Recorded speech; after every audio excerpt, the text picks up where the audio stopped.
наплатиле над 123 милиони евра од граѓаните, компаниите и државата и заработиле речиси 9,9 милиони евра. А за 14 години од нивното работење, извршителите наплатиле вкупно 1 милиарда 365 милиони евра.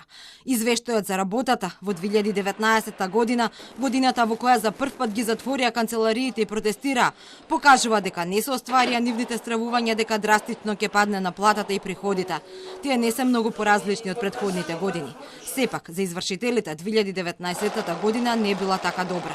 Имало пат не само на наплатата, туку и на вработените во извршителските канцелари. Во 2019 година се забележува намалување и на вкупно наплатените средства и намалување на стапката на ефикасност, иако има зголемување во бројот на примените предмети. Податоците покажуваат дека 2017 година била рекордна со наплатени 166 милиони евра, а последните години наплатата се движи од 107 до 127 милиони евра.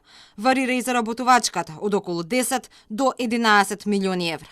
Извештајот за 2019 година е објавен неодамна, а податоци колку наплатиле лани се уште нема. Но извршителите велат пандемијата и стопирањето на извршувањето драстично влијаело на нивната работа. Намалувањето на општата стопанска активност поради пандемијата предизвика и намалување на ликвидноста на друштвата, па оттаму и намалена наплата на долговите.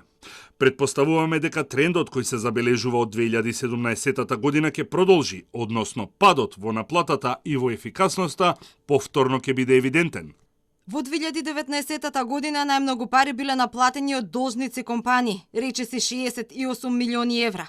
35 милиони биле наплатени од граѓаните, а 22 од државата како должник. Најмногу средства пак се наплатени во полза на компаниите, речиси 100 милиони евра. 62 милиони евра или половината од вкупно наплатените средства се на подрачјето на Скопје, а најмала наплата има во Прилеп и Крушево. Извештајот покажува дека имало и 207 поплаки од странки за работата на извршителите и 5 барања за изземање на извршител кои не биле прифатени, а двајца извршители завршиле на извршување, оти не си ја платиле казната од дисциплинската комисија на комората. Инаку, лани изборите го стопираа носењето на новиот тарифник од Министерството за правда со кој требаше да се скратат наградите за извршителите, но од комората велат во моментот нема никакви преговори за намалување на тарифата.